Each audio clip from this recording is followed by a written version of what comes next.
Coba deh kalian pikirin apa sih bedanya bengkel biasa di pinggir jalan sama pusat servis mobil yang profesional banget. Jawabannya bukan cuma soal harga loh. Kali ini kita bakal ngintip catatan harian seorang guru yang lagi magang di salah satu bengkel terbaik. Kita akan lihat gimana sistem dan presisi bisa mengubah kunci pas biasa jadi sebuah filosofi perbaikan yang luar biasa bernama Kaizen.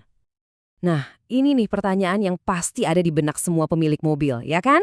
Di balik pintu besar itu, mobil kita seolah-olah masuk ke dunia lain. Apa sih yang sebenarnya terjadi di dalam? Ternyata, isinya bukan cuma montir sama oli kotor, tapi ada semacam koreografi yang presisi banget. Sebuah sistem yang memastikan tiap baut diperlakukan dengan standar tertinggi. Yuk, kita buka tirainya. Oke, perjalanan kita bakal kita bagi jadi 5 babak. Kita mulai dari kesan pertama pas mobil masuk, terus kita jadi montir dadakan buat ngeliat proses servis 10.000 kilometer.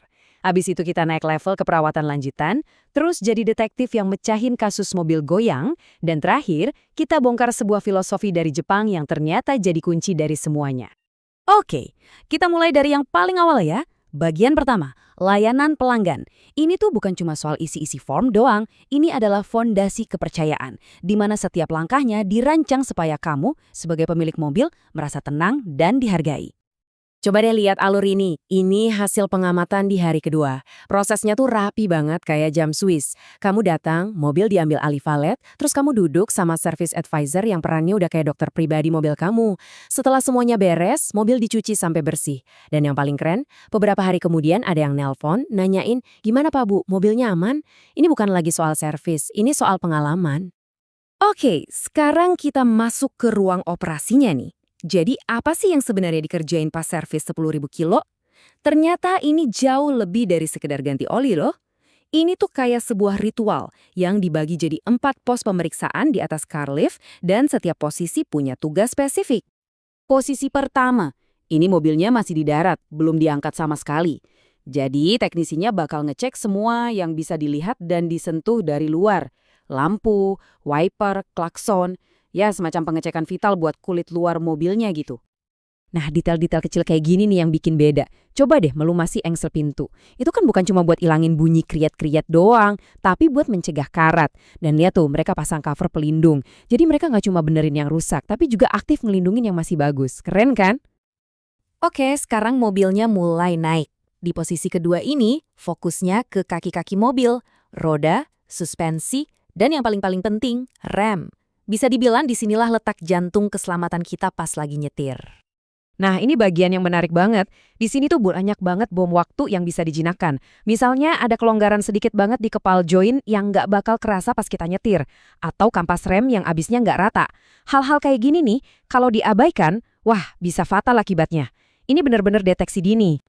Lanjut ya, posisi 3 dan 4. Mobilnya diangkat sampai full buat ngecek perutnya, semua bagian bawahnya. Habis itu, turun lagi buat minum cairan-cairan baru dan ngejalanin pengecekan terakhir sebelum dinyatakan sehat walafiat. Dan inilah penutup dari ritual servis 10.000 kilometer. Ganti oli mungkin kedengerannya sepele ya, tapi coba lihat, ngencingin mur roda pakai kunci torsi yang presisi. Nah, itu bedanya antara perjalanan yang aman sama mimpi buruk di jalan tol. Inilah jaminan yang nggak ternilai dari sebuah servis profesional. Ya, sama kayak kita, manusia. Makin tua umur mobil, makin banyak juga vitamin yang dibutuhin. Sekarang kita naik level nih, ke perawatan lanjutan. Kita lihat apa aja yang beda pas odometer udah nunjukin angka 20.000 dan 40.000 kilometer. Nah, dari catatan hari kelima, kelihatan banget bedanya. Servis 40.000 kilo itu ibarat cuci darah total buat mobil. Bener-bener semuanya, bukan cuma oli mesin, tapi semua cairan diganti. Minyak rem, oli transmisi, oli gardan, semua filter juga diganti baru. Ini bukan lagi servis, ini peremajaan total. Oke, kerjaan rutin udah kita lihat. Sekarang, waktunya kita main detektif-detektifan. Jadi Sherlock Holmes-nya dunia otomotif. Dari catatan hari ke-8, ada satu kasus nih, keluhan pelanggan yang agak-agak nggak jelas, dan teknisi yang harus pasang topi detektifnya. Mobil terasa limbung di atas 80 km per jam. Keluhan kayak gini sering banget kan kita dengar. Tapi penyebabnya bisa macam-macam banget. Kata kunci limbung ini yang jadi titik awal investigasi. Kira-kira sang detektif teknisi bakal mulai dari mana ya? Seorang teknisi profesional itu nggak main tebak-tebakan. Mereka udah punya daftar tersangka di kepala, mulai dari ujung tirot, ball joint, sampai keseimbangan ban. Kuncinya itu proses eliminasi, periksa satu-satu secara sistematis, sampai akhirnya ketahuan deh biang keroknya. Dan ternyata setelah semua dicek, biang keroknya itu sudut roda yang nggak pas. Solusinya sporing. Nah, proses dari hari ketujuh ini kayak tarian antara manusia sama mesin. Sensor super presisi dipasang, komputer yang analisis, terus tangan terampil teknisi yang ngelakuin penyesuaian super kecil. Cuma perubahan sepersekian milimeter, tapi bisa balikin stabilitas mobil sepenuhnya. Oke, kita udah lihat prosesnya, udah mecahin kasusnya. Sekarang di bagian terakhir, kita bakal tarik benang merah dari semua ini.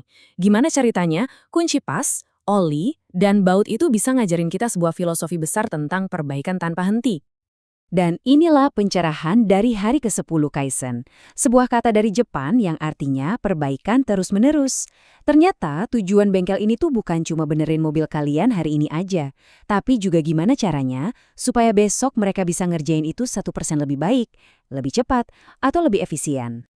Dan ini dia momen ahanya. Guru yang magang ini ternyata nggak cuma belajar cara megang kunci pas. Dia menyerap sebuah sistem. Tujuannya apa? Buat bawa pulang DNA profesionalisme ini ke sekolahnya. Buat ngubah bengkel sekolah jadi pusat layanan yang beneran buat masyarakat, dan buat nyetak generasi teknisi baru yang mikirnya pakai cara Kaizen. Ini ninggalin kita sama satu pemikiran besar.